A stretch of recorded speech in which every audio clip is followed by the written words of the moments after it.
have on the menu for you today is a delicious example of cognitive dissonance. We have a main dish of the Gadsden Don't Tread on Me flag, paired nicely with the "Oh yeah, tread harder daddy" thin blue line flag, and a tiny American flag side dish to not overpower the fascism flavor. Most of us know how difficult it can be to engage with the conservative. Disinformation, lack of comprehensive education, lack of diverse environments, closed-mindedness.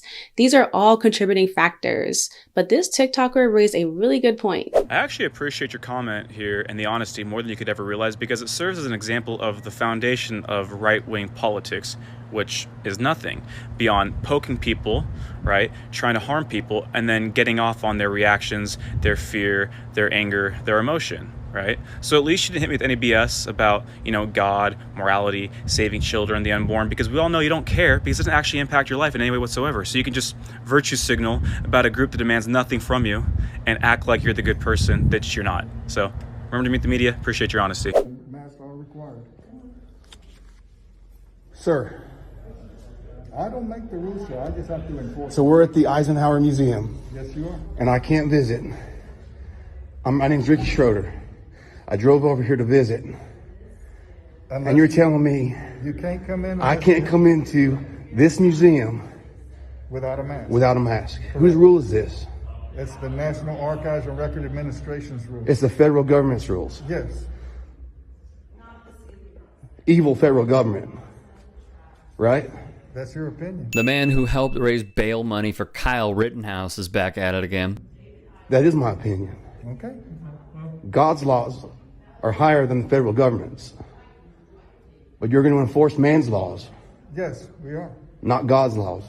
Correct, sir. I don't know if it's God's law or man's law. All I know, it's our boss. That's right. You don't know God. God bless. God bless. Dwight D. Eisenhower, the man who defeated the Nazis, and you've become one. Well, folks, you see what happened? A Trump-supporting lunatic continues his harassment of people just working. Stop me if you heard this before. The federal government said I can't go into the Dwight D. Eisenhower Museum.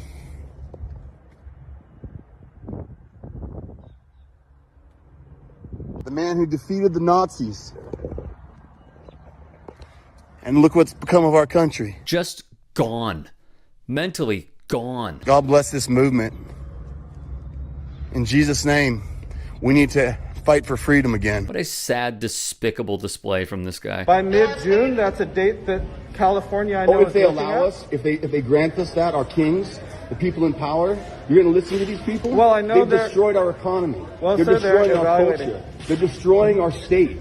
And you're just going to listen to their rules. I'm getting my refund. I'm getting my refund from Costco. I suggest everybody in California get their refund from Costco. Yep, there he was, wearing an intentional mockery symbol, blasting workers at Costco and making a scene because he hasn't been in any big roles since he was a child actor. And also, F off with NYPD. That shows Propaganda 101. There's my refund. You're the manager? I'm the manager. Okay, I'm suggesting everybody in California get a refund from Costco until this rule is lifted. Thank you. Have a nice day.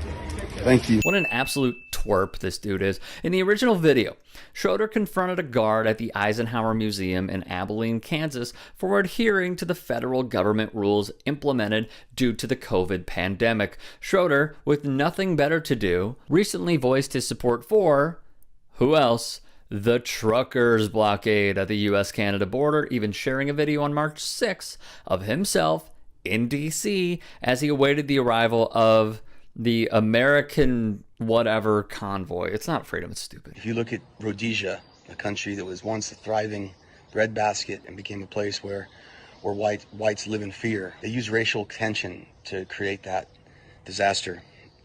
I feel like that's what's happening here. This jackass also praised Rhodesia. As the great researcher Resist Programming pointed out at the time, Ricky Schroeder laments the United States could fall like white supremacist Rhodesia did and become a place where whites live in fear. Praise for Rhodesia is straight out of the white nationalist playbook. Then again, what do you expect when he posts bail for a person who was driven across state lines and pulled the trigger of his gun at a protest that simply asked Black lives to be valued in society? I wanted to talk to the Black community, I guess, at the end.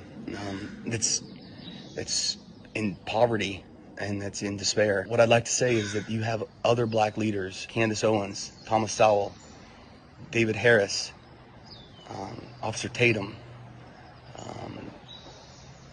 That other officer is so great. It makes so much sense, doesn't it? In response to the backlash, Schroeder posted and then subsequently deleted this photo of himself holding a rifle, looking off in the distance and pondering to himself, what have I turned into? The year before the Schroeder Rittenhouse fiasco, Schroeder, whose acting credits include NYPD Boop and 2 others, was arrested twice in a 30-day span on suspicion of felony DV against his girlfriend. Charges were not filed in either instance.